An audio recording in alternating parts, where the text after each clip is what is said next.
Good, so welcome everybody. I'm Dr. Cliff Smyth from the Department of Mind Body Medicine in the College of Integrative Medicine and Health Sciences at Saybrook University. And today for the mindful movement, we'll use the image of a mountain, to focus our practice. And many spiritual traditions and indigenous communities from all over the world use images from nature to inform the possibilities of ourselves and for human life. There are times in life when we need to call on imagery and the power of nature. There's a version of this practice by John Kabat-Zinn in Didona's 2009 Clinical Handbook of Mindfulness. So come and sit in a way that's tall and supported, but without strain. Inviting a sense of dignity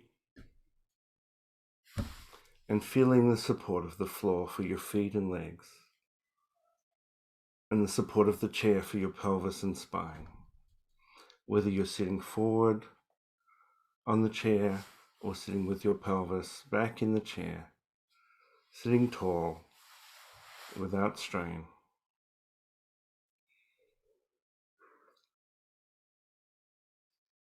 And notice your breath and let it also support you. How do the movements of breath support your sitting? Knowing you can move anytime you need to be that bit more comfortable, that bit more supported. And begin to imagine a mountain. It might be a real mountain, even a favorite one. Or it might be a mountain you've seen in a photograph or a movie. Maybe a kind of archetypal mountain or a quite unique mountain. Not all mountains are towering and snow-capped. In the Netherlands, the highest mountain is 150 feet. Many mountains in Australia never have snow. What mountains have in common is they emerge from the earth. They are an uplift, a powerful fold in the surface of the earth. They're anchored in the common ground of the planet that connects all of them and all of us. Your mountain might be old and weathered and smooth, or young in earth time and more sharp and jagged. Envisaging your mountain, imagining your mountain, however you do that. Does it stand more alone or in a range of mountains? Is it mostly covered with vegetation, or are there areas of sheer rock or boulders or crags emerging toward the tops perhaps? However you imagine it, do you see it against the clear sky, or maybe the crest is in the clouds, or there's fog around the base? At the base, maybe there's rivers or lakes or even swamps, which support all kinds of life. What kind of plants and trees and bushes and grasses are there at the base of the mountain, on the mountain? What animals live on the mountain? Sometimes there are even species of animals unique to particular mountains. A mountain is an object, but also an environment, a thing in itself and always connected to the earth.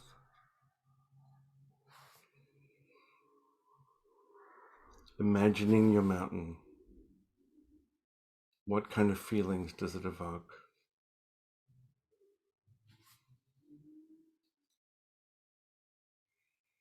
A mountain stands through all kinds of seasons.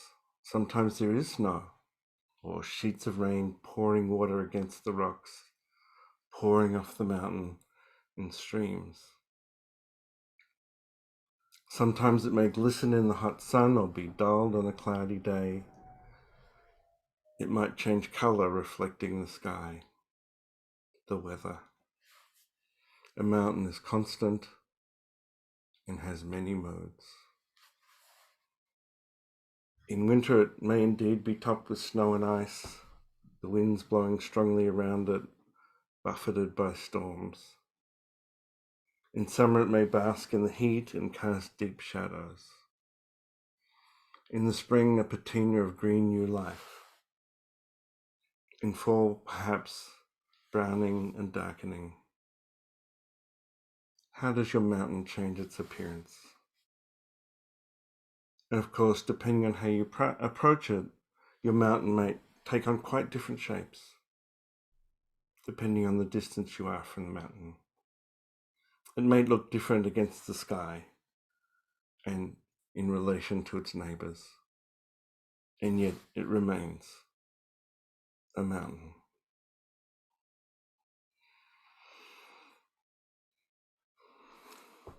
Imagining your mountain. What does it evoke?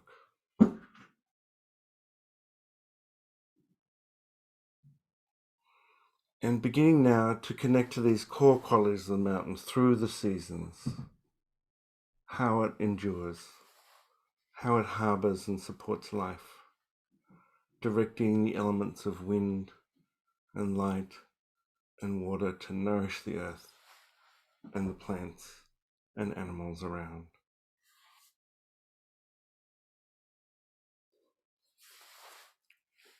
Imagine now bringing the mountain into yourself, into your body, drawing it in. Imagine drawing the mountain into your body and evoking its qualities.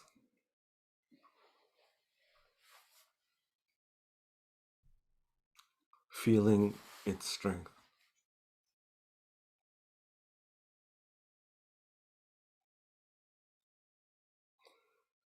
Sensing its strong base.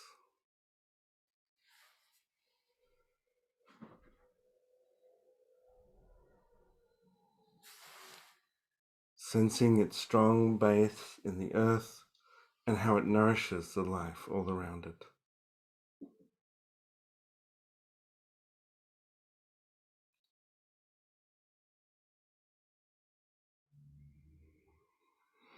Sensing the lifting up of and from the earth, however you imagine it.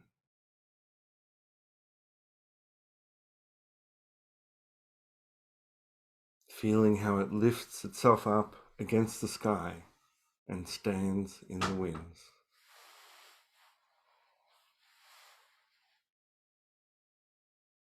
How your mountain has many aspects, so many moods, and still it remains constant, steady, dignified, and enduring.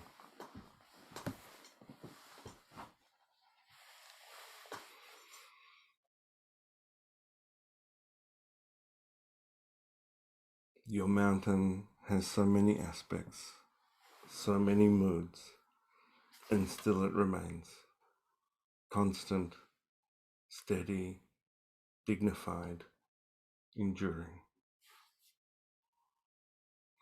Bringing the mountain feeling into your body, evoking its qualities.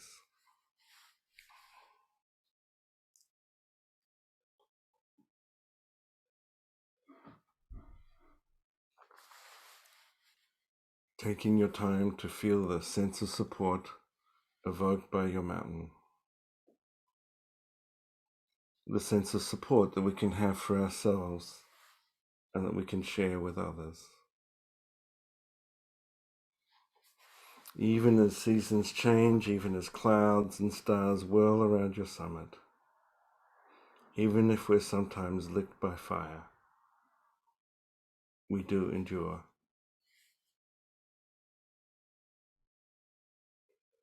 As we sit in meditation, can we be like the mountain, unmoved by the seasonal, daily, hourly, and even minute-to-minute changes in our lives?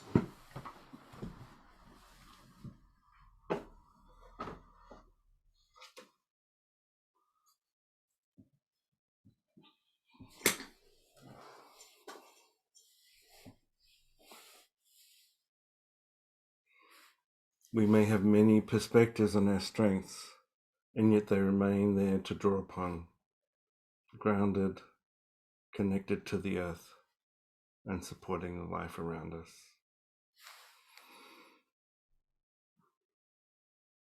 Staying now with this sense of the mountain, your mountain.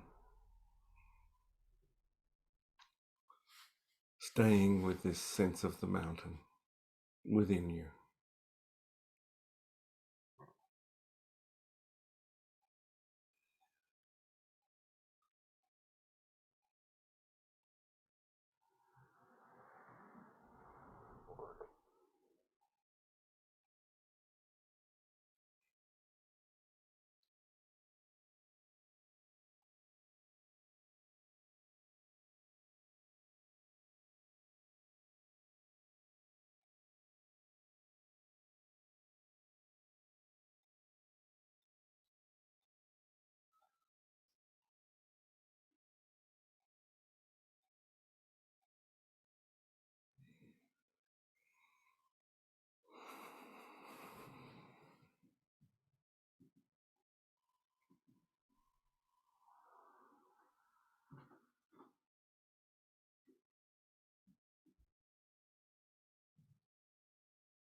And in a moment, we'll draw this meditation to a close, maybe dipping into the sense of the mountain qualities one last time before coming back to being present in the room you're in.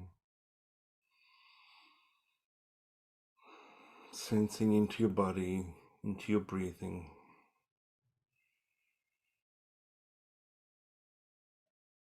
The qualities of the mountain that you evoked. And knowing that you can draw on this image and these feelings, these qualities for yourself and for others today and going forward, you can return to this image of the mountain anytime you want and find its strength within.